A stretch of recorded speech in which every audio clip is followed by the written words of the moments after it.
Fantastic. I'm waiting. We are waiting for the web to come up, and here we go. Welcome to the Zoom side of everything as well, everyone. All right. I would like, on behalf of STE, to welcome Marc Zorn, He's speaking. and he is here from Marvel Studios, and he's going to talk about what happens when it happens. So here we go. Marc? Thank you. Well, hi there. My name is Marc Zorn. I'm honored to be here. I've spoken in front of this group before, and I've worked with a number of folks here, so hopefully I'm not too much of a stranger. Today I'm going to be talking about incident response and what to do when things happen. Let's see, I am, just to give you an idea of what my background is and why I can actually feel like I can talk with some authority. I'm the current chair of SMPTE Hollywood, and I've been on the board for a while.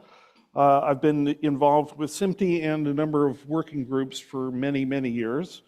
SMPTE, I've been on the annual technical conference committee for a little more than a dozen years.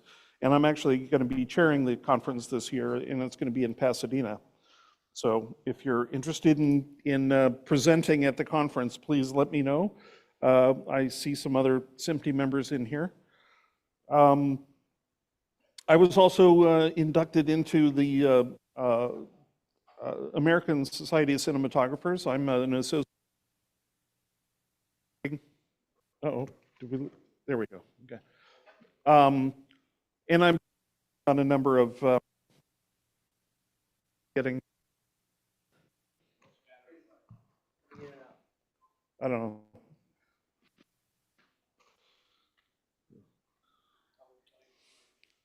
What? It says the battery's okay. Well, all right. I'll try not to turn the wrong direction, I guess. Anyway, on the board of a couple of work, have more certificates in security than I even keep track of at this point, just because I love getting training, but I don't necessarily like getting their certificates and the letters after my name. But anyway, one of the things that's kind of key, at least for today, is that I used to be a pen tester and a vulnerability manager. And so what that means is basically I was hired to be an ethical hacker and break into different companies, and that gave me a very interesting perspective on the way people manage their security. So my current focal point and what I do for a day job is that I'm head of cybersecurity for Marvel Studios. So my primary focus is working with the production companies and working with all the different people on a production to choose the right technology and the right tools. So I have to stay ahead of it. I have to learn as many of the tools as I can. And like I said, I'm a cinematographer. I guess my passion is photography and cinematography and the technology, and that gave me a little bit of a background to talk about some of this stuff. So, so before I get started, here are a few things that I want everybody to kind of think about. When it comes to incident response, there is no substitute for being prepared ahead of time. I'm one of those people that feels that an ounce of cure or an ounce of prevention is much better than a ton of cure. So do a little bit of homework, do a little bit of preparation, and it'll save you a lot of headache. That sounds obvious, but I'm amazed. I used to do security assessments for all of the post houses and the studios and everything else, and I'm amazed at how many people have nothing in place when it comes to incident response. and nothing, no plan. So, am I breaking up again?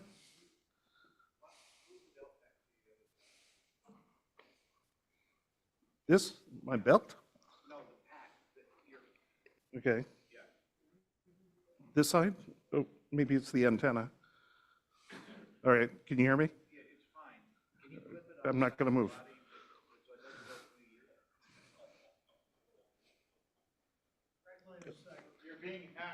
I guess so. Maybe that's it. Well, thanks for having me, guys. Appreciate it. Well, the clip, I think the clip came off. Oh, where's the damn clip? It's in my belt.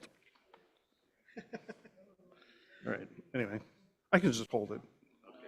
Oh, I'll be careful. Okay. I'll try not to gesticulate too much. All right. So in doing that preparation, I think one of the key things also is know who all of your stakeholders are, build relationships of trust with them, and know where all of your key resources are. This is all logical stuff. I'm sure everybody's at least thought about it before. Whether they've actually participated in creating any sort of incident response is a different story. But at absolute minimum, what you need to do is have some sort of plan. If that plan is just 3 bullets on a checklist, or a call tree, or know who to talk to, that's key. So even if you don't have, a thick binder that everybody at every level has looked through, just having a checklist when the shit hits the fan it'll save you time if you just get your head in the game. And with that, also, because we're in the media business, communications is key. So I'm also a certified first responder, and one of the first things they taught me in the training was, hey, have a central command and have somebody that is not managing the commands be your mouthpiece to the outside world.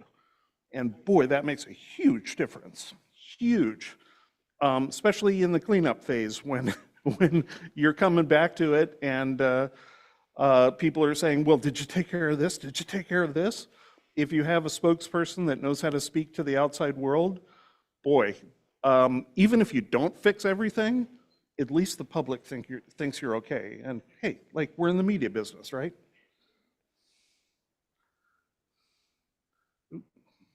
Other direction. Oops, sorry. All right.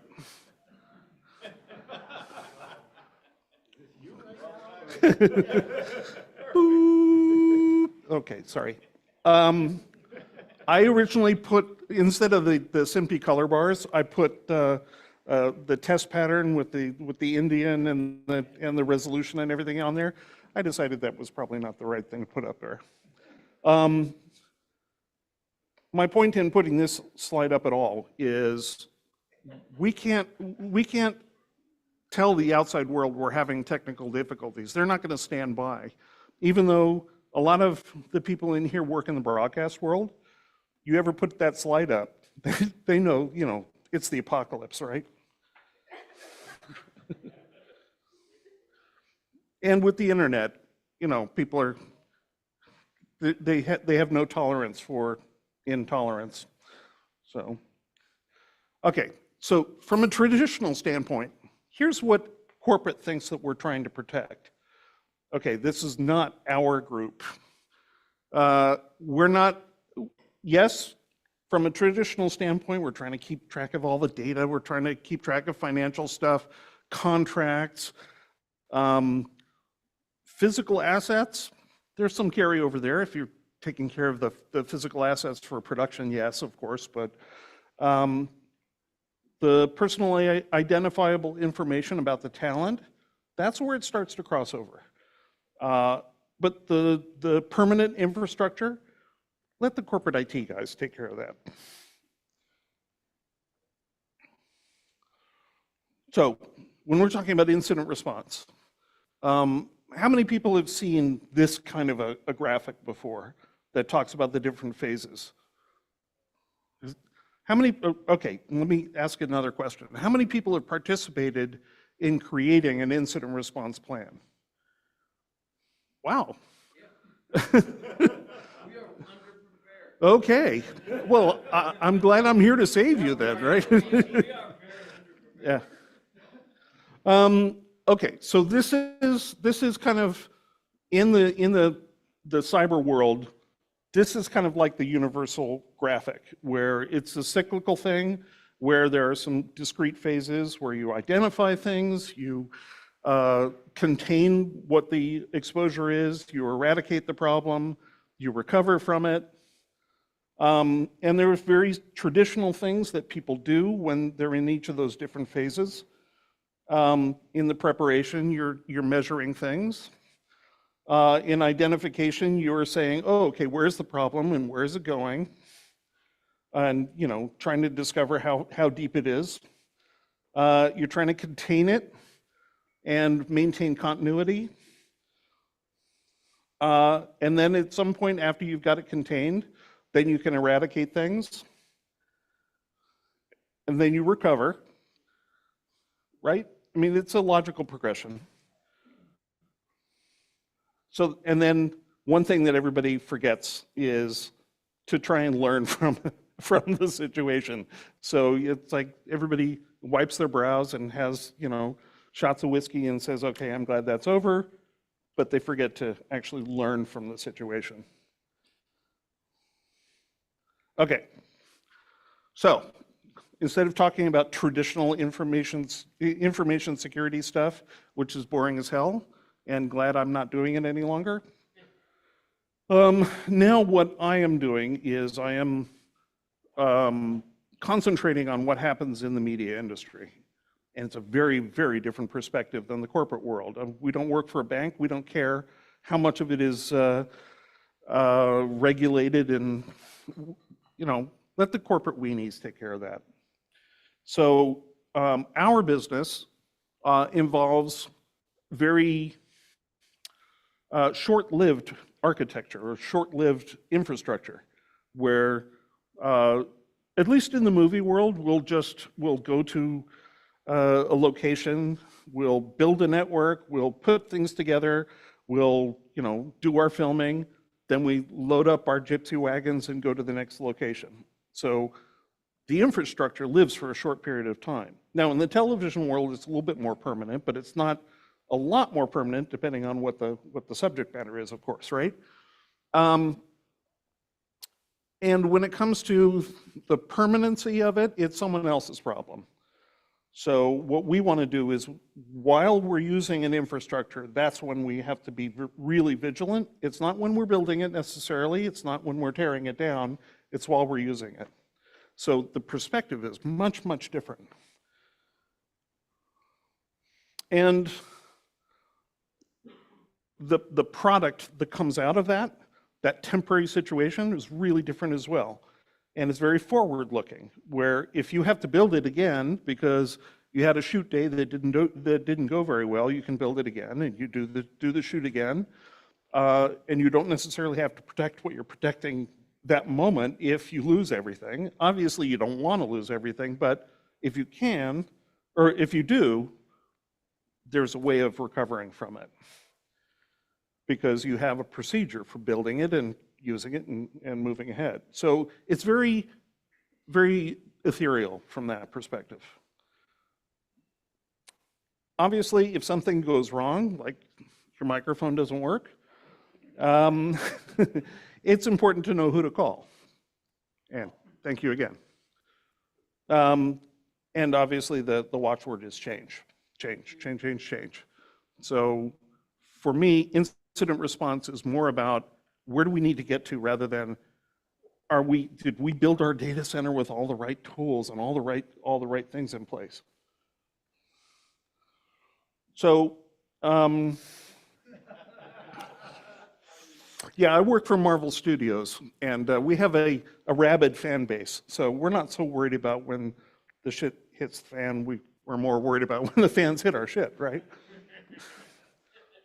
We have a lot of people that want to know the smallest little detail about whatever we're working on.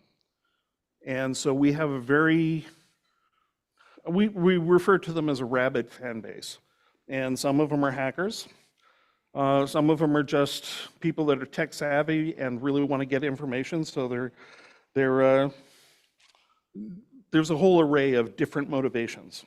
So when somebody does get through or finds out information, we have a different way of responding to it than what a bank would, right? A bank is basically saying, oh, our firewall failed, let's fix the firewall. For us, it's, hey, how does our workflow change? How does, it's like, what did we do wrong that allowed them access while everything was in motion? So from us, okay, and this is kind of more my favorite slide in the whole thing, just in terms of what we're trying to protect. So we're trying to protect our intellectual property, our copyrights, our artistic vision, because it exists for a short period of time in that whole workflow. So we're trying to preserve the surprises from the beginning to the end. And that means protecting the content, protecting the data as we are creating it, and not necessarily where it's stored for how long and the permanency. So this is kind of my recurring theme, is that everything's in motion, so track it while it's in motion, rather than storing it and fortifying and backing it up and making sure that that we don't lose the master copy, because we have many master copies depending on how we do it. So the other data would be things like previs or VFX. This next one, the spoiler information.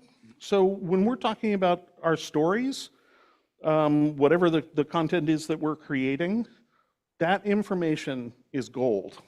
Now for Marvel, obviously it's a little bit higher stakes, and I'm really not supposed to talk too much about Marvel, just because I told my communications officer that I wouldn't represent Marvel and Disney, but I'm at least letting you know what kind of challenges we're up against. So for us, all of our stories are interrelated. So if we lose information about one of them, or if there's a big spoiler about one of them, it affects everything else we do. And people say, well, okay, so I found out the identity of this actor, who, big deal. Well, what happens is it has a ripple effect. People lose confidence that we can keep the secrets. They lose enthusiasm about going to the box office. They may, stop their subscription. There's any number of things that they'll do in reaction just because some jerk broke in and found out about something and posted it on the internet, and they happen to be reading about it. People react in ways that you would never expect. So, yeah, when the fans hit our shit.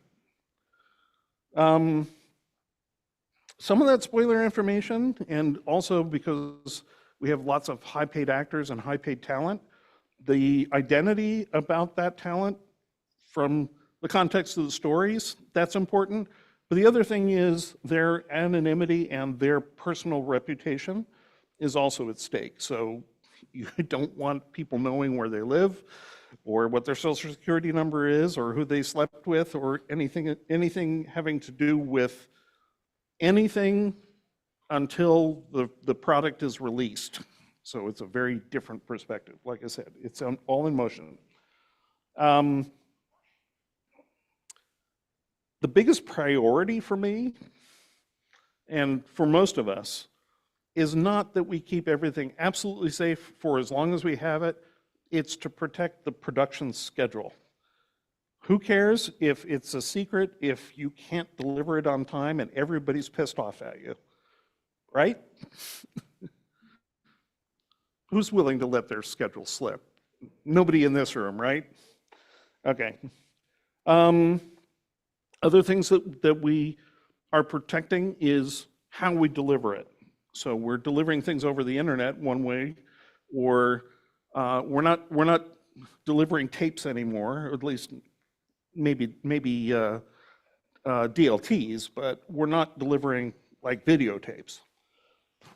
So what we need to do is make sure that the network and everybody that's involved in handing off the stuff along the way is also looking at the content as though they have a stake in the game.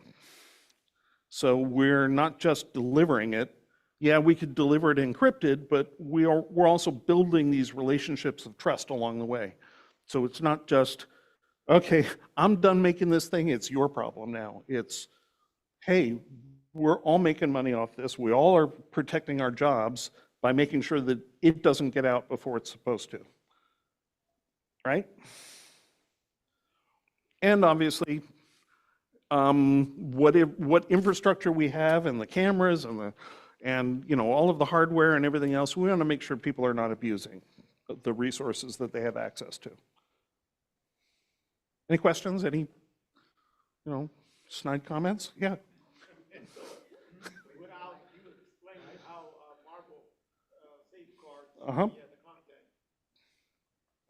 how do you guys do it? Okay. So the people on the web can hear it. So without you explaining the whole cybersecurity stuff, without being so detailed, how do you guys protect your content without being out there? So I kind of think of where I work as being somewhat old school when it comes to the way we handle the product, where everybody is involved in it. So we're trying, since everything kind of comes back to the studio, we're kind of the keeper of the master versions of everything, and we'll farm out some work and get it back, and then we'll put it together and deliver it.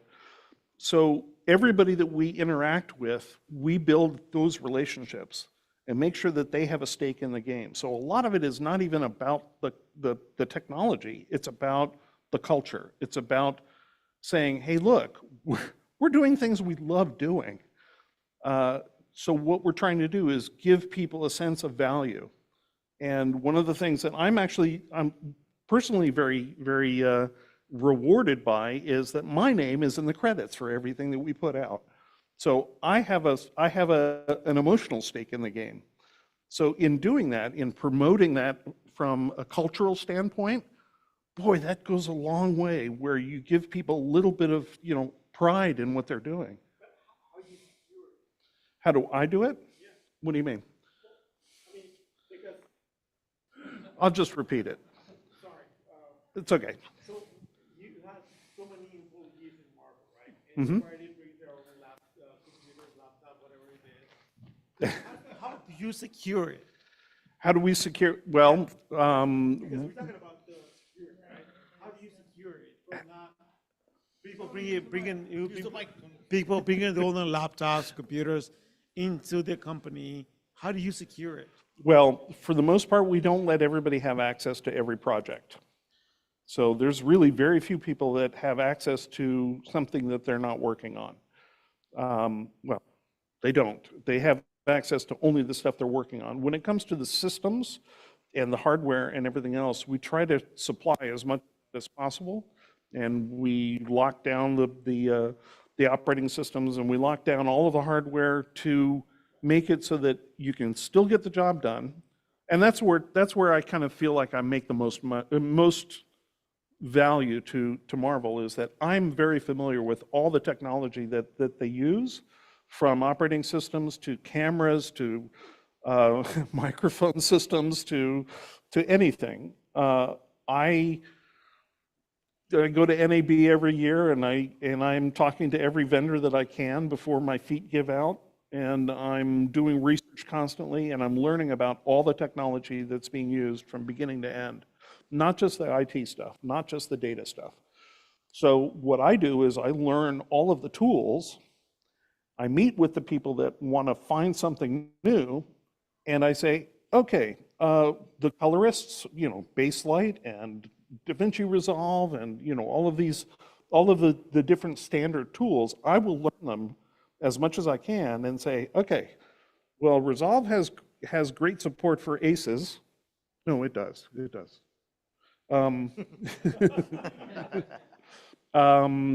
And Baselight is really good at the console. So you can, here's what this is good at, here's what this is good at.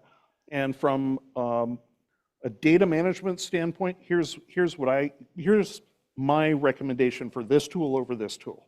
So what I will do is I will speak the language of the people that are using everything and be their confidant rather than them coming to me and saying, I like this, can I use it?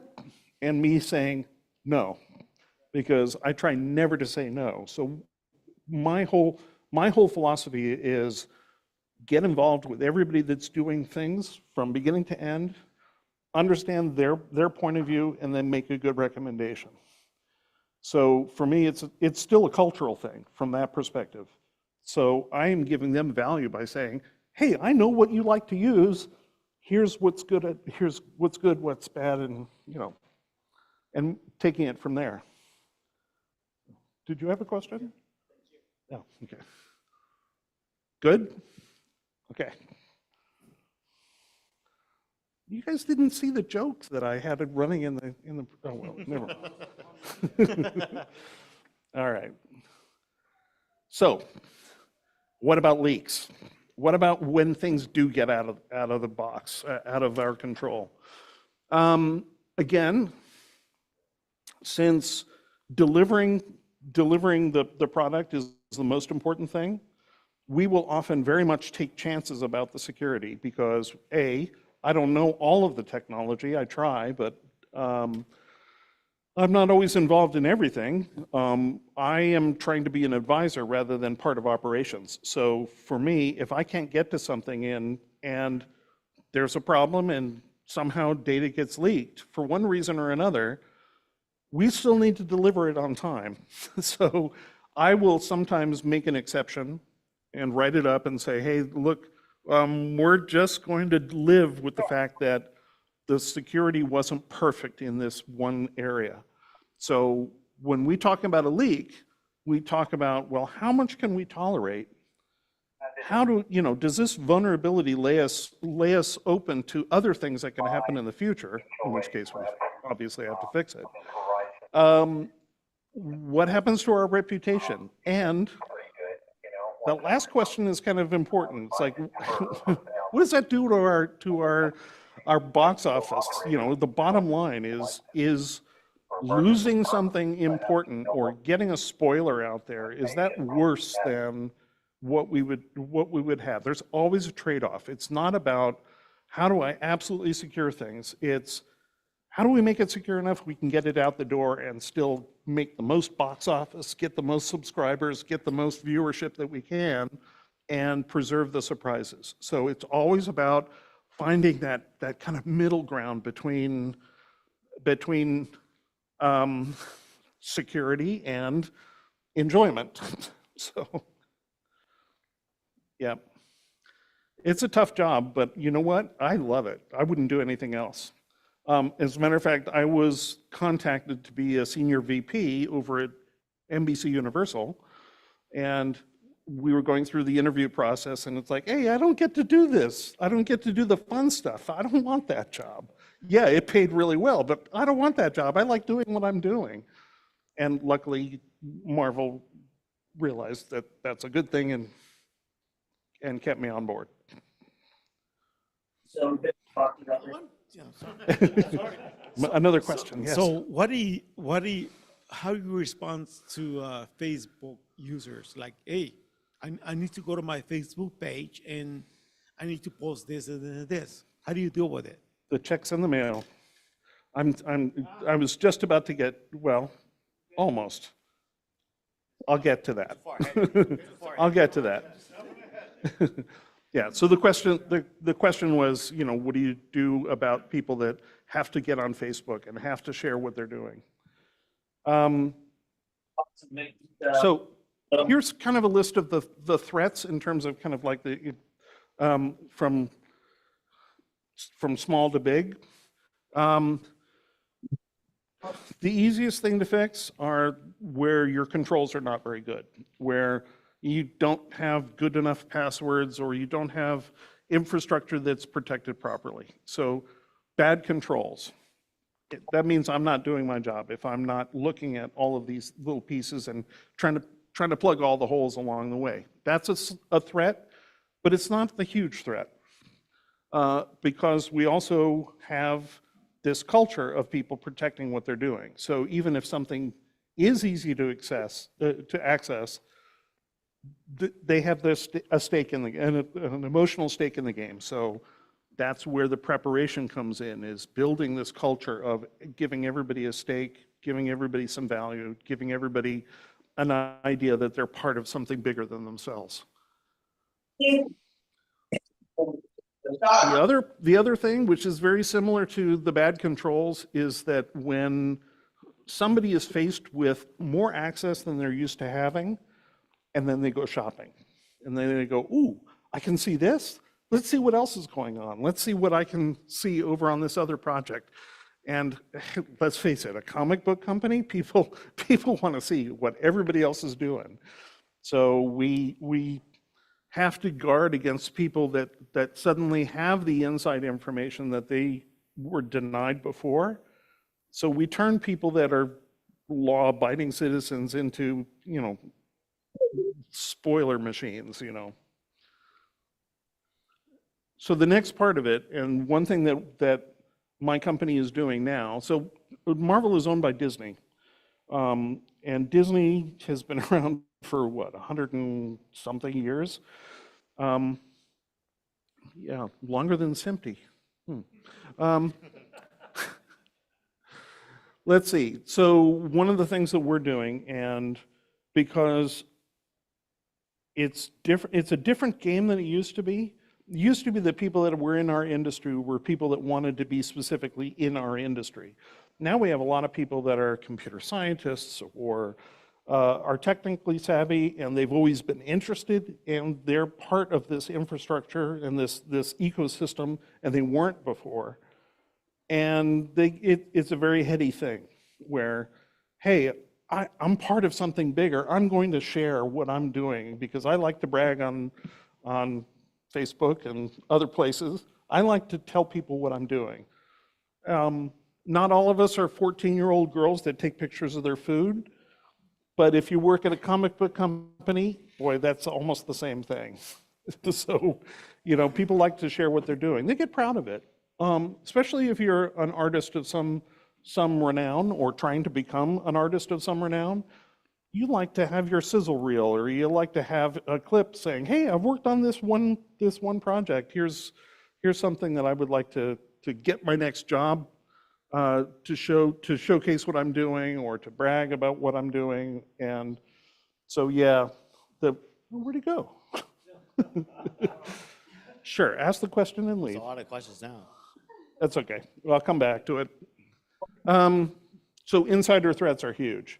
So now we're putting a whole bunch of instrumentation in place from beginning to end, from our firewalls to our storage systems, to our networks, to desktop systems, to even monitoring people's personal devices as close as we can without infringing upon their personal rights. That's always a balance, of course. And we don't want to be spying on people, but we at least want to have instrumentation that gathers the data to the point where when we get interested, we have the data to look at. But we're not going to be looking at the data along the way. And again, this is all prep, right? I haven't talked about what we do once everything's out of the bag, but yeah. External hackers, obviously, everybody is trying to break in and find out the information. That's a big deal. In the security world, the one thing that is kind of almost a buzzword is advanced persistent threats. That means somebody that knows what they're doing, they're playing the long game, they're gathering information and waiting for that opportunity to strike when they have the most, all the tools lined up, everything lined up to do. So an APT hacker is dangerous.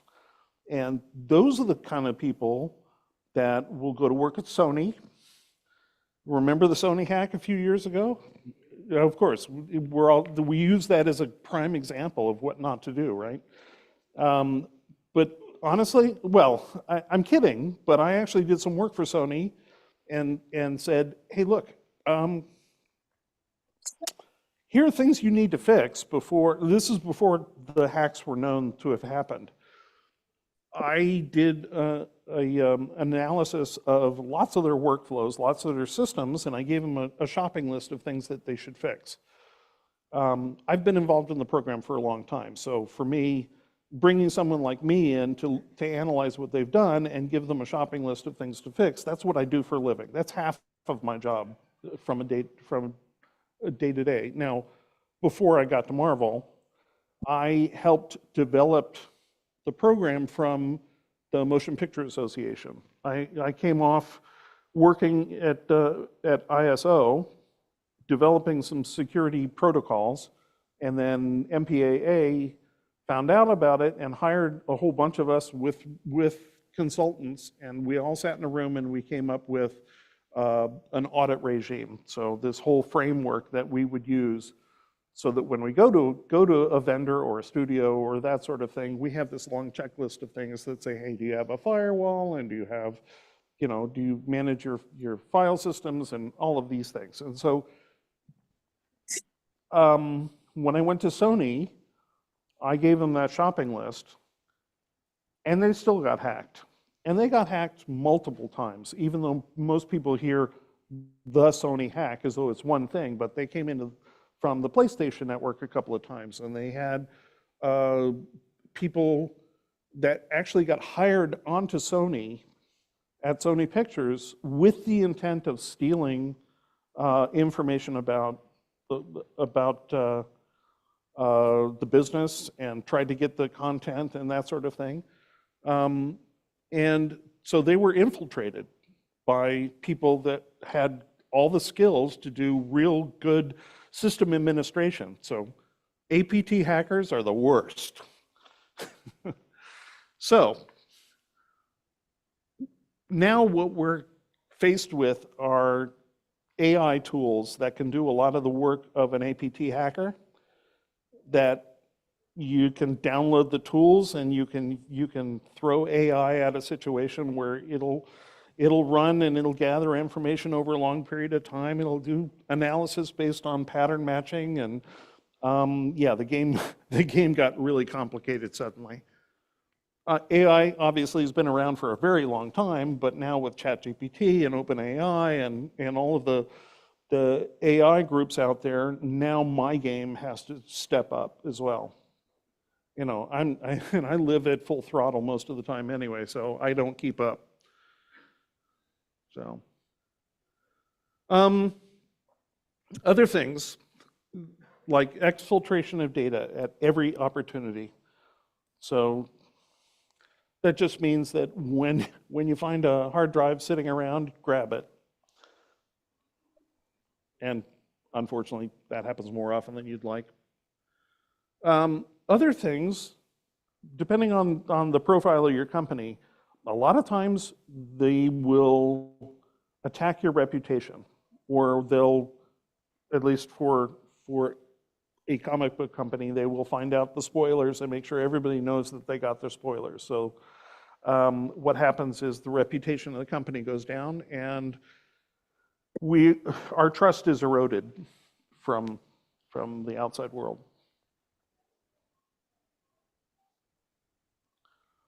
Okay. You guys are having fun, right? Okay. Okay. This is interesting, Tons of right? Okay. questions. I just want to make sure that it's kind of quiet in here, except for a couple of questions. But all right. Sorry, I'm not picking on you. I'm happy you're Hey, asking they're valid questions. questions. Yes, they are, and I appreciate it. And the check's in the mail. So here are questions that I get all the time whenever anything happens. It's like, how does this affect our reputation, and do we need to change our security posture to meet it? What can we do about public knowledge about our vulnerabilities? Do we have deniability? And, okay, here's the fun part. Can we turn this to our advantage? Can we make it look like we meant to do that? Hey, once in a while, we can say, yeah, you found out about that, huh? Cool. And I'll be honest, every once in a while, we will intentionally throw our fan base off the scent and give them something to chew on that doesn't appear in the final product. And it's a lot of fun when we're at the set, especially when we're doing location shooting in a very populated area where paparazzi or various rabid fans are showing up. We'll throw a red herring in there every so often and just watch the internet explode. It is so much fun. But again, what do we do about the loss of our control, specifically of our IP? And again, I'm not answering all of these. I'm just saying, hey, these are common questions that I get. What happened? What can we do about it? Can we get better? Can we use it to our advantage? And here's kind of getting back to the Facebook thing. Can we limit the exposure after it's already out there? And yes, we can. So there's a number of things that we can do.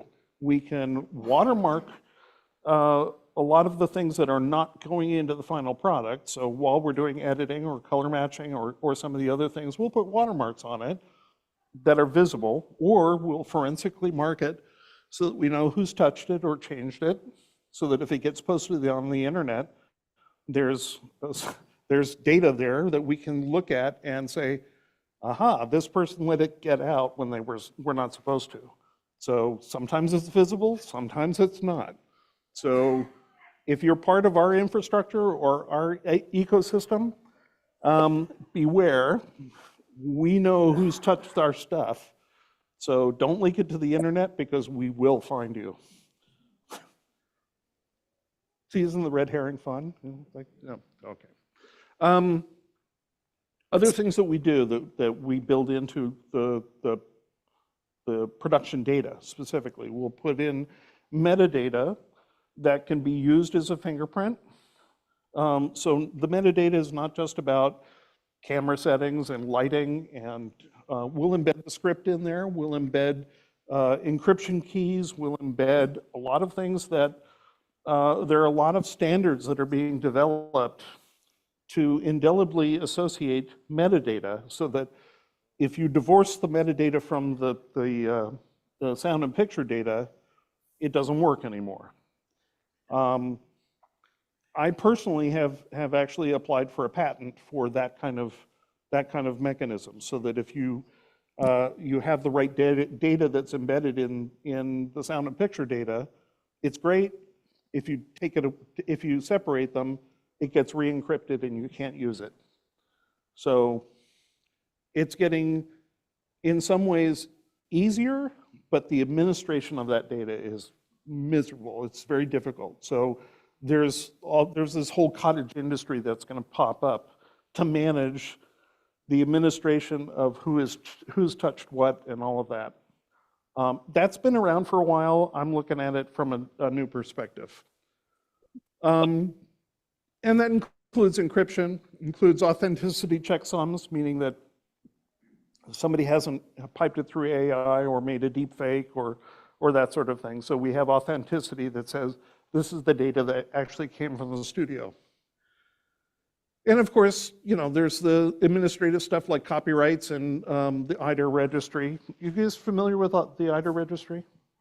Yeah. So every time you deliver a product, you can register the final product with a third party that basically said, in its entirety, here is the authentic delivered thing. So if you look at the end of a motion picture these days, you'll see EIDR and a number, and that's a registration number that says this is the final product, and it's registered with this third party. And it's not really a security mechanism, but it's another way of marking it.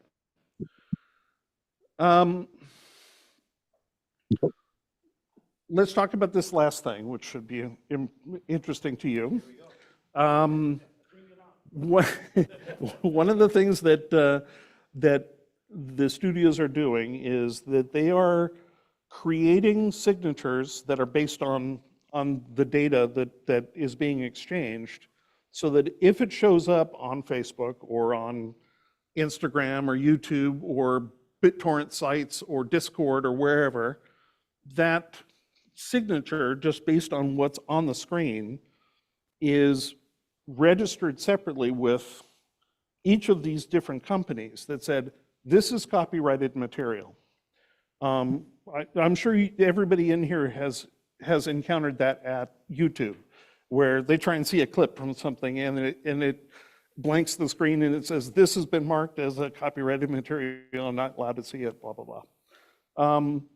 Even if it isn't stopped by an end user, if the studio knows that their stuff is online, let's say it's a clip from a movie that hasn't come out yet, maybe it's a trailer or something that was posted to YouTube that wasn't supposed to, it's got that signature in it, and we can call YouTube and say, take it down, because anything that's got the signature, take it offline, so that we can take it down after it's already out there.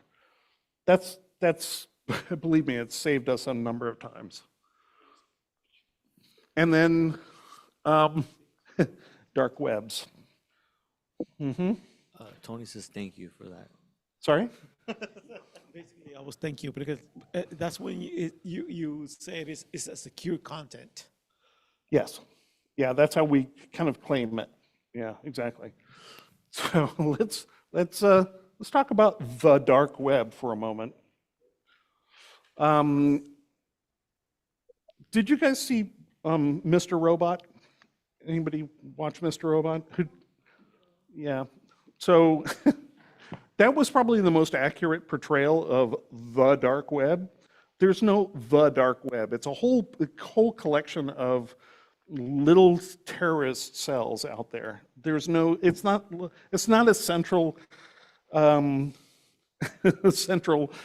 managed, parallel network the way that we would like to portray in the stuff that we're putting out on the internet. But yeah, if you are using a service that says that they're monitoring the dark web, laugh them out of the room. Nobody is monitoring the dark web because it's not one thing. It's a whole bunch of these little pockets everywhere, and they all have their own way of managing their part of the cabal.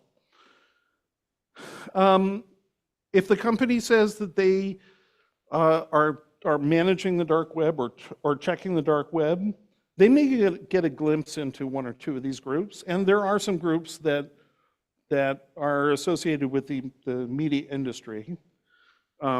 So they may get a glimpse into those, but the cost of entry is much higher than anybody thinks. And I can tell you that with some authority because I used to be a pen tester and an ethical hacker, and I got laughed out of the room even though I knew what the hell I was talking about. So hacker collectives are not trusting people, and getting to be part of it is not easy. Real access requires a very high price, and I call it a blood sacrifice, but it's the coin of the realm there is embarrassment. Did you guys watch Elementary? Yeah, that was another thing that described the dark web. And they had their own little cabal that they were talking about. And there's significant risk to your credit rating, to your family, to they're kind of like the mob, if you want to think of it that way. Or terrorist cells are probably a better way of putting it. So when we're talking about the dark web, it looks great on film and on TV, but I guarantee we don't know enough about it to be able to speak with any real authority. And it's not one thing. So dark webs, plural. Yeah, okay. So the risk is not worth trying to figure out what they're doing behind closed doors.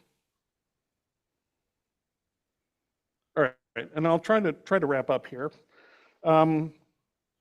Honestly, the way of looking at the data in the traditional sense is still the same. There's still the same mechanisms. We're worried about applications. We're worried about operating systems, servers, data centers, how we interface with the private cloud, how we interface with the public cloud. All of those mechanisms are the same. The focus is different. It's not permanent infrastructure. It's a little bit more, as I was saying, it's more about the workflows, and it's more about keeping track of things while it's in motion.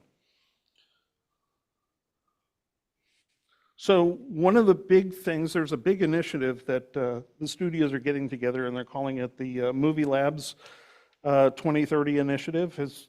Who's heard of that?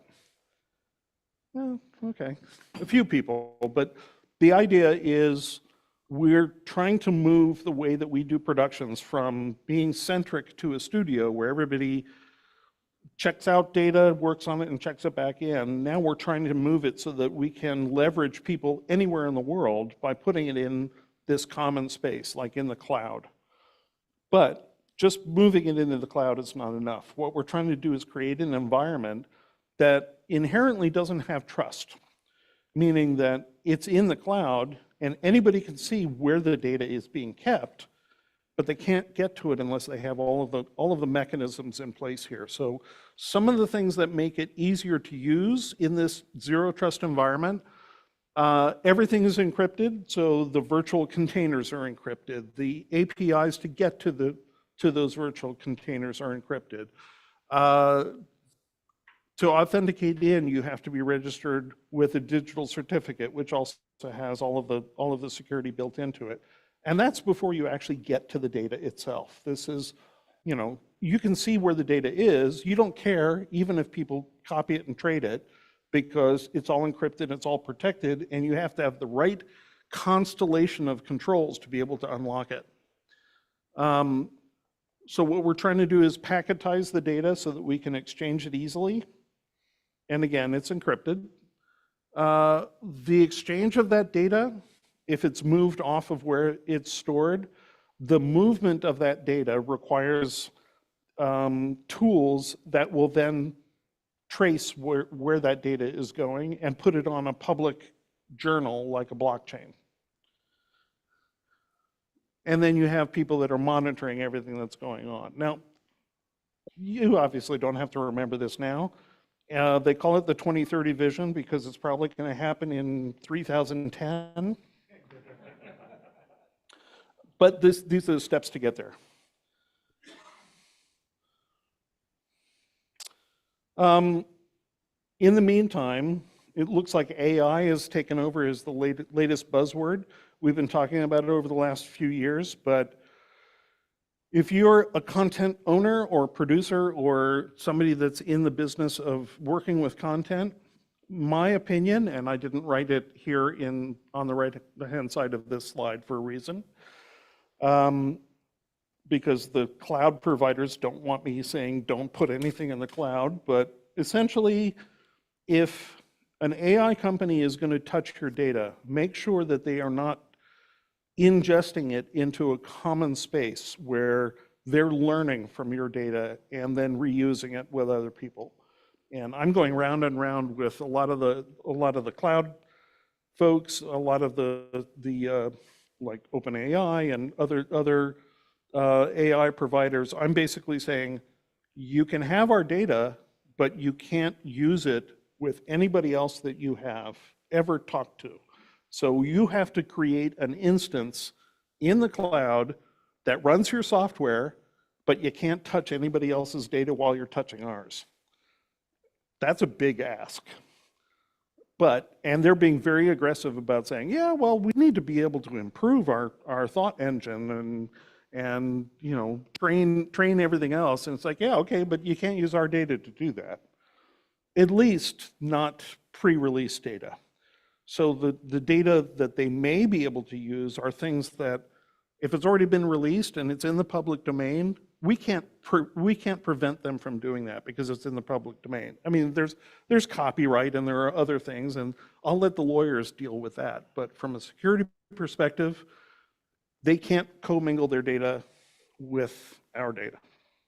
So that's my opinion. If you're dealing with the AI companies, don't let them touch your data with someone else's data at the same time. Bad, bad, bad, bad. Another question? Oh, okay. All right. So I'm just about to wrap up, I promise. Okay. Here's that life cycle again. We're still talking about the same thing, but from a very different perspective. We're talking about threats that are profiled to media and entertainment. That means things in motion and the type of data that we're talking about. Physical assets that are relative to production. Intellectual property and those rights, which is different than the corporate data. Image and sound data, obviously. Spoiler info. Acceptable risk and production delivery. So what that kind of spectrum is between getting it put out on time and keeping it under wraps. And then, as I was saying about any sort of communications, whenever there's an incident, communications is key to making sure that you can keep doing what you're doing. So, and with that, that's the end of another broadcast day.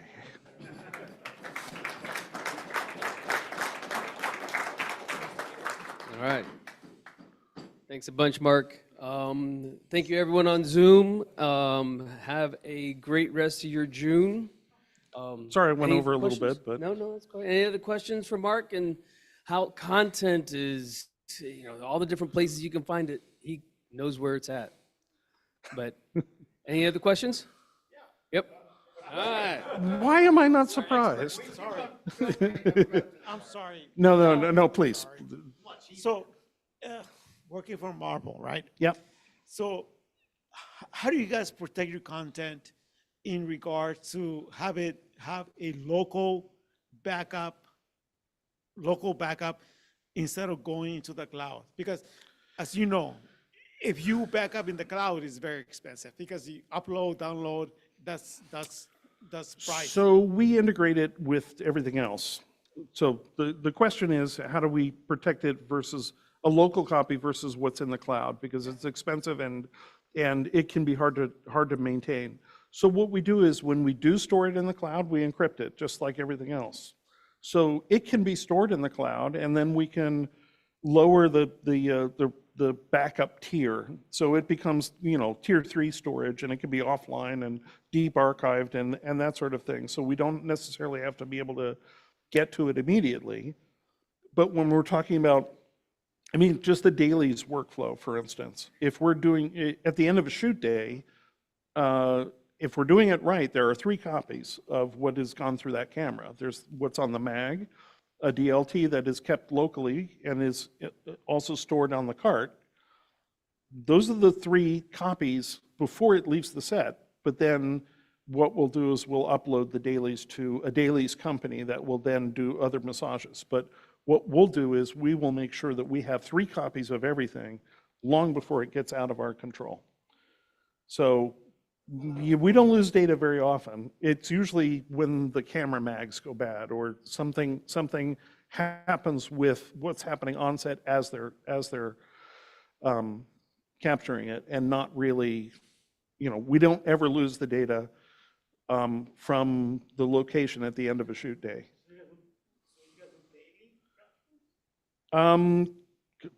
We do it constantly. It's not even daily. It's even some of we don't like doing it, but a lot of the industry is doing what's known as camera to cloud, so that they're actually taking the feed from the camera to the data cart all the way to the cloud as in real time. And I personally hate that because I don't like putting things in the cloud, for one, but I also don't think that some of the security while it's in transit is as good as it should be, because everybody always wants to trade off performance for security. And if that happens, I say record it locally, encrypt it, and then put it in the cloud. So that's my take on it, and believe me, the camera crews really hate me sometimes. Yeah, at the rare time I say no. So anyway. Yeah. All right, and Jeff. Yep. So Marvel has their own entities that are working on these productions, but you have subcontractors, other vendors, VFX, what have you, how do you enforce your security? Do you set up the infrastructure? Are there penalties to Ooh, those companies? I could give a whole nother hour on just that. Let's strike that question from the record. Yeah. So remember how I said that I was involved in creating the framework for doing assessments? That's what the studios do, is they demand that a security assessment happens before they share their data. So let's say I'm a visual effects vendor and I'm contracted to do some work. Before the work can begin, our company, whether it's me or whether it's somebody that I contract with, they'll go to that visual effects company, do this full-blown security audit. And actually, I don't even like using the term audit. It's an assessment, because everybody does things slightly differently. So what I do is I give them a list of goals that they need to get to. And initially, they look at it as a compliance thing where they're just measuring to see whether they meet some arbitrary standard. But if they don't meet that standard, I want to know how they're trying to, what other mitigating controls are in place. So what I will do is I will say, hey, after they've done this whole security assessment, I get a report, I look it over, I say, hey, I know what they're supposed to be doing. I'll either approve it or I'll give them a list of things to fix before the work gets done. And believe me, it takes a long time to get that done. So I need as much lead time as I can to be able to do a security assessment before the stuff. So the studio side of it, and I'll try to be brief, the studio side is that I work with our visual effects group and say, which vendors do you want to use on this next project? And I will do the security assessment long before any work is coming close to them. But of course, we have our standard list of people that we work with often. So it's a constant conversation. So. All right. It's all right? My studios, my editors, they say that, no, I should be able to do whatever I want. Yeah, but they won't work with us. That's the point, Exactly. is that our, the big hammer, if you'll excuse the pun, the big hammer is that we won't give them the work if they don't measure up. Yeah. All right. Thank you, everyone, and have a good night. Thank you. Cool.